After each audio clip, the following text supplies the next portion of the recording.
Hey guys, amazing shrinking vegan fat guy here. I want to thank you so much for subscribing to the channel. Look, if you're struggling with your weight, or if you're like me, you've struggled your whole life, and maybe you're starting out as vegan, but you don't know what the best way to eat vegan is, so that you can, begin to actually lose weight and see results. Because contrary to what people believe, going vegan doesn't automatically mean you lose weight. Now, if you go strictly whole food vegan, you're probably going to lose weight. That being said, most people don't. So my goal here is to inform, educate, and inspire. Probably my last several videos have been more on the inspirational side. We're going to try to get back to some more information and informing side of things. And I'm going to reintroduce you to a spreadsheet that I use that you will see has virtually guaranteed that I lose a pound a week, and it makes it pretty effortless. So I have combined this with a whole food plant-based diet, mostly whole food plant-based diet, and we'll talk a little bit more about that later on in the video. But first I want to share with you the spreadsheet because it's absolutely free for you to download and use. I didn't create the sheet.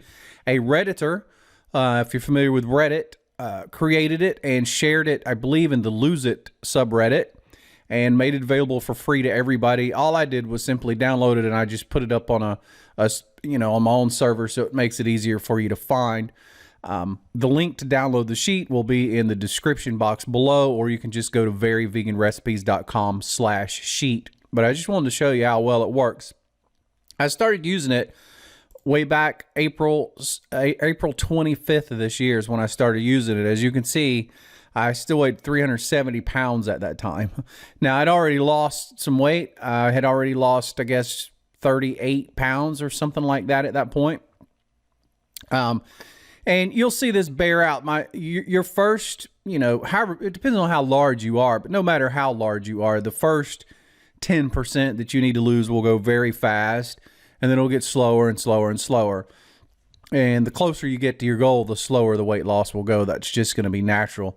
And you'll see a little bit of that in this sheet, but I think just knowing that I'd already lost 38 pounds when I started. So here's what the sheet does. You're going to put in your start date, and that's going to cause all these values over here to fill in the first week and all.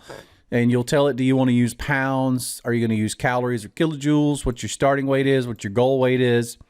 And right here, you're going to put how much you want to lose a week. Now, I recommend putting 1 pound a week. If you're very large like me, you could put 2 pounds a week. When I did that, the values it suggested for me were so low, it was ridiculous. So I just leave it at 1 pound a week.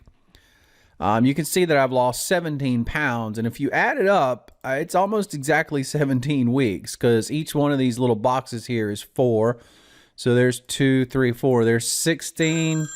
And we're now starting the 17th week. I apologize for that. Anytime you record, the phone's going to ring. Each time you complete one of these 4-week blocks, it'll fill in a summary for you over here. So you can see in my first 4 weeks, I lost 3.2 pounds, just short of 1 pound a week. And it tells you how far you have to go, how much you lose in a week.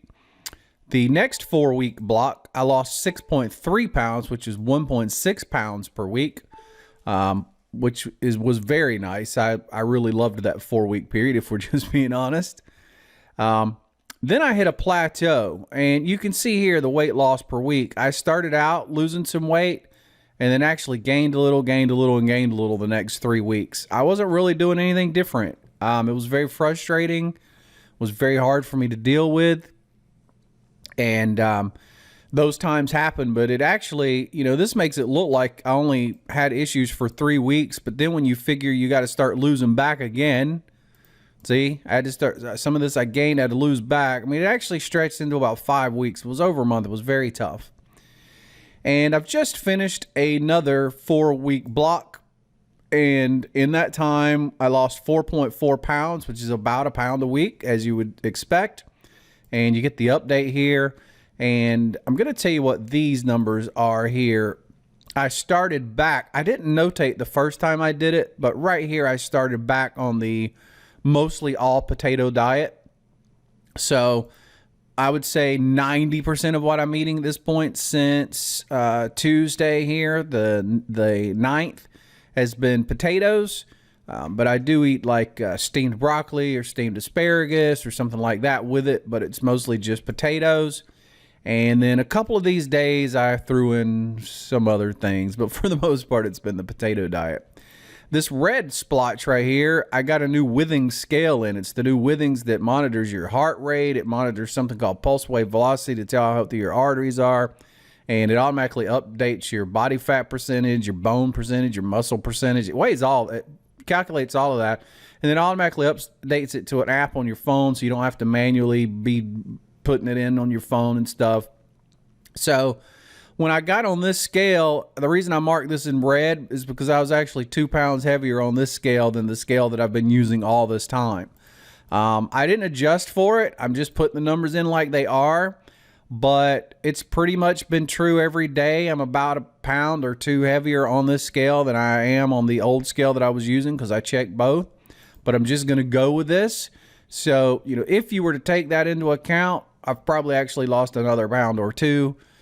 But I'm just going to go with this scale because it just gets weird trying to adjust for it, and it's stupid. And this scale is newer. It's much heavier duty.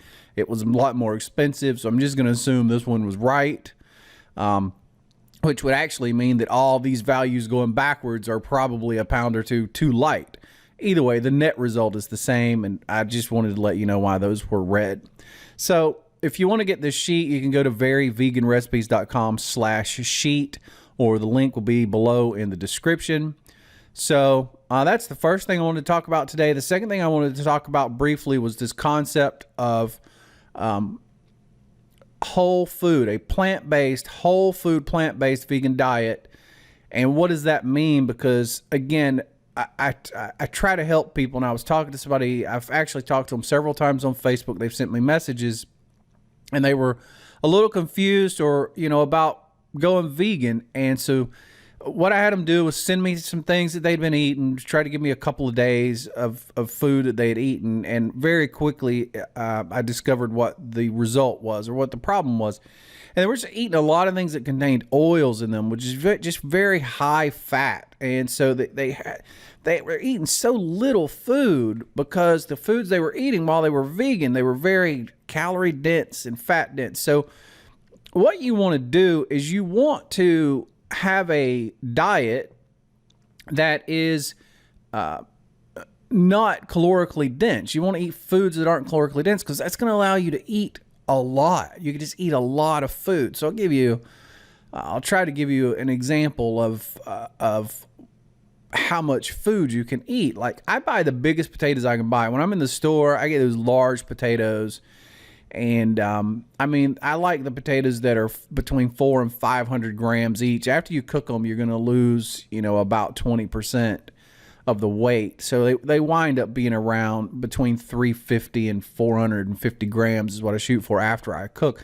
That's a lot of potato. It fills up an entire plate. I like to slice it in wedges and then slice the wedges in half. So, I wind up with a ton of little wedge slices, and it's just a ton of potato. And then I'll eat 2 or 3 or 4 cups of broccoli or asparagus or something like that. And that is a ton of food. And my calories for that will be around, in the 400 to 500 range, depending.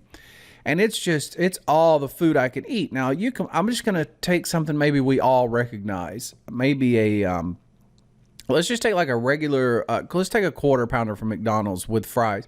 Just the fries alone, which don't weigh anything near what my 350 grams of cooked potato is. It's just not even close. Like I have a ton of stomach filling food when I have 350 grams of cooked potato. When you get the fries at McDonald's, there's hardly nothing there. There's no weight to it. It's hardly any potato at all. It's puffed up and processed, and then they dunk it in oil and fry it. And if you're vegan, you shouldn't eat it anyway because it has all this beef stuff in it. I'm just using it as an example because everybody's familiar with McDonald's, but it applies to any fries. I believe the medium fries at McDonald's are about the same as the small fries at like Wendy's and Burger King, you know, all in that same size range. They're all going to be about between 300 and 400 calories, about 350 on average. Now, 350 calories for that, which is nothing. Granted, they're very tasty and delicious, but you're going to be hungry 30 minutes after you eat them. Or you can get the exact same amount of calories in 350 grams of actual potato that you baked or roasted or boiled or whatever. And that potato is just going to be hard to eat all of it. You're just going to be miserable. That's the difference. And then you think about people adding cheeseburgers onto that, which range anywhere from the 400 to 700 to 800 calorie range, depending on what kind of burger you get. It's just not even close. Like, you just can't eat nearly that much. So we'll go back to the person that I helped via Facebook. They were eating, they were getting the low calorie bread, and they were getting the, vegan burgers. They were eating those. They were eating the vegan chicken strips like from Gardein or whatever. And they're delicious. Don't get me wrong. But they're just full of oil and fat. I don't remember the numbers on those Gardein chicken strips, but I know the serving size is 2 of them. And I want to say it's 100 or 150 calories or something, and just a ton of fat. And there's really nothing there. You eat 2 of them and they're gone. So, they don't fill you. They're not satiating. You're hungry later, and you're just having to eat all this food. On the other hand, if instead of those you just had a really large baked potato, or you wedged it up and roasted it, or you boiled it or whatever, and then you had 2-3 cups of broccoli with it, you would be stuffed. You wouldn't be able to eat. You would be miserable. And so, that's key number 1. So eating whole foods is the way to go. So say you don't love potatoes, that's not your thing. You can really use any of the starches, but I think potatoes or rice potentially are best. But what you want to do is you want to eat foods that aren't calorically dense. And so there's a chart, and several different people, like the McDougall plan. I think they have something called North Point or something out in California, and they have this scale that shows food density as far as calories, and the Pritikin people do as well. I have that chart, I think. I'll see if I can find it for you and display it on the screen so you can actually take a look at it. So I want to give full credit to this chart here. I got it from the Pritikin website. Pritikin was one of the founders and trailblazers in this area years and years ago. He's actually the guy who's responsible for Dr. Michael Greger, who does nutritionfacts.org, for him getting his start. So I highly recommend his site for information like this. But what you're going to see is they tend to go by foods and calories per pound as a way of measuring things. So pretty much you want to eat things that are and granted, Pritikin isn't vegan. So you're going to see something like non-fat dairy foods, where we're taking that off the list because we're vegan. But the general rule is if you can eat things that are 600 calories per pound or less, if you can make the majority of your diet that, like 90% of your diet that, it's just going to be impossible to maintain or gain weight. You're just going to lose weight, and you're going to eat a ton of food. So let's break it down. Vegetables. And this would be true non-starchy vegetables, like we talked about earlier, like your asparagus and your broccoli and cauliflower and all those kinds of things. Ranges from 65 to 195 calories a pound for a whole pound. Then your fruits come in next. I would say that these, the lower ends would be the ones that aren't avocados and, really high calorie. Then next is where I try to center most of my stuff, because to me, this is the most filling, the most satiating, and the most delicious to me. And this would be your potatoes, pastas, brown rices, corns, things like that. Hot cereals would be, still cut oats, the oatmeal and things like that. Then next on the list, you start getting close to the upper end with the legumes, which is, peas, beans, all these type things, lentils. And some of those get into the upper end of that range. So, really your sweet spot is right here, somewhere like this. The reason that the benefit of going to the potatoes, because most people love potatoes and they're just very filling for people, even more so than most any of these other foods, with the exceptions of maybe beans. So you get this huge satiety effect. You feel full and you enjoy what you eat. You find it delicious. It's good. And you can just eat tons of that food. Now, there's a couple things to keep in mind. You still need to throw some vegetables in, probably for nutrition's sake. But let's say, there's all kind of studies out there about the potato diet where you can go weeks and months and not have any nutritional deficit just eating potatoes. So you're going to be fine no matter how long you choose to eat them. I'd say around 2 weeks or so is a good place to start for a lot of reasons, especially if you've been eating a lot of other foods, because it's going to reset your brain. Your brain will reset. You're going to lose a lot of weight. Your brain will reset. Your taste buds will reset. And then as you start adding the other foods back in, you won't desire to eat the way you eat before. You'll want to eat differently. There's something about it just resets everything. So, you throw some vegetables in, throw a few fruits in or stuff like that. But I think this thing in the middle here, and this is what Dr. McDougall recommends, a lot of other doctors too, you stay in this area right here with these, the potatoes, pastas, brown rices. I would say primarily rices and potatoes. Pastas, you tend to can go off in the wrong direction if you're not careful there. So what's the other key? Well, you can't, obviously you can't put the vegan sour cream on the potato. You can't put the vegan butter on the potato. You really shouldn't even put salt on there, especially if you're doing the 2-week thing. Just eat the potato. Just after a few days, if it's hard for you at first, I promise you, after a couple of days, that potato will be the best tasting thing ever. And you'll be cleansing that palate so that your palate is ready for good whole foods, and you will love them. You'll taste flavors that you've never experienced before when you're eating things like greens and broccoli and cauliflower and beans and other things like that. It'll really be amazing. Trust me on that. I promise you. And this kind of brings me to the thing that I'm really excited about now, because when you're just one person and you're trying to answer all these inbox messages that come in on Facebook, that you get on Twitter, that you get on YouTube and YouTube comments and questions, it just can get overwhelming. And don't get me wrong, I love answering people's questions and I love trying to help people in any way I can. But I'm just one guy. Like, I don't have a team of people like McDougall does. I don't have a team of people like Pritikin does. I'm just a guy who was really fat and has finally hit on the secret to weight loss that's revolutionized my life and made weight loss really easy. And I know I'll never go up again because I finally, after my entire life, I know how to eat and I enjoy eating that way, and I'll just never go back. So a lot of people have been bugging me to write a book or a game plan or whatever. So I guess I would say that this is a book slash kind of step-by-step account of what I did. I'm very excited about it. I spent a couple of weeks working on it. It's not going to be anything that makes the top of the charts in the literary world.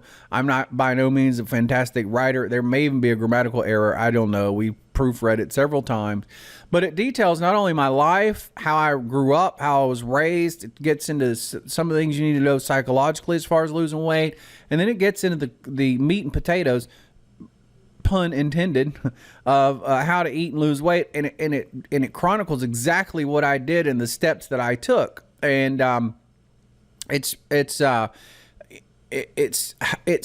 hopefully something that will help someone. I wish I had found my book written by somebody else, 6 months ago or a year ago or 2 years ago. Does that mean the book is great? No, there's nothing fantastic about the book. There's nothing amazing about the book. I'm not a brilliant writer. Most of the stuff that's in it, I learned from other people. I picked up some here, I picked up some there. Some of it I learned intuitively. So it's really not in ground, but it's a step by step. It says, do this, and do this, which all these people you see on YouTube, and I love them. I love like McDougall. I love him. I've read some of the Pritikin stuff. I watch the Gregor videos all the time, and the starch solution I read and all these things. But what I needed was something that would work for me, that would fix all my issues, that would fix my mental, my food palate, the psychological, the actual eating of the food, having an actual plan, structure. If you like structure, if you think the way to the path to freedom is through structure, then you'll probably appreciate the book, because that's the way I feel. Give me some structure and then I will find my way into freedom, but I need some help to start with. I will get to the point of freedom, but I need some help to start with. And that's the goal of the book. I am at 60 pounds, right at 60 pounds now. I assume by the time it was printed, I'd be 60, and I missed it by a pound or two. So I'm just going to tell you, the title's not exactly accurate, but in a couple of days it will be. So sue me. So I would love for you to have it if you would, if it's something you think would benefit you, or even a friend, you have a family member or a friend, or I'll tell you where my passion lies. My passion lies in people who have gotten up in age and they've been fat their whole lives and they haven't lived, because I connect to that in ways. And so those people, and then teenagers. I have a passion for teenagers because I sit all the time and I wonder what kind of life I would have lived if I hadn't been overweight my whole life. I wonder what life I would have lived. Nevertheless, you can get the book. I'll put the link in the description below, so you can just find it and click it. And you can also just head straight to the website if you would like. Just go to veryveganrecipes.com/book, veryveganrecipes.com/book, and you'll find it there. And the first 50 people that get it, I'll knock $5 off for you being an early adopter, for getting in there early. You just have to, when you check out, it asks for if you have a coupon, click the coupon thing and put in the word vegan, VEGAN. So the first 50 people will get $5 knocked off, and share it with somebody. Share the link with somebody or whatever, and hang in there. You can do this. I know that you can. The problem isn't you. If you've struggled losing weight, the problem isn't you. The problem is what's in your head. The problem is what you've been taught. The problem is years of conditioning and lies by the government, by the food industry, primarily the meat and dairy industry, and a complicit TV, media, movie, media, advertisements. But you can do it. Once you have the answer, it just becomes mind-blowingly easy. I promise you it does.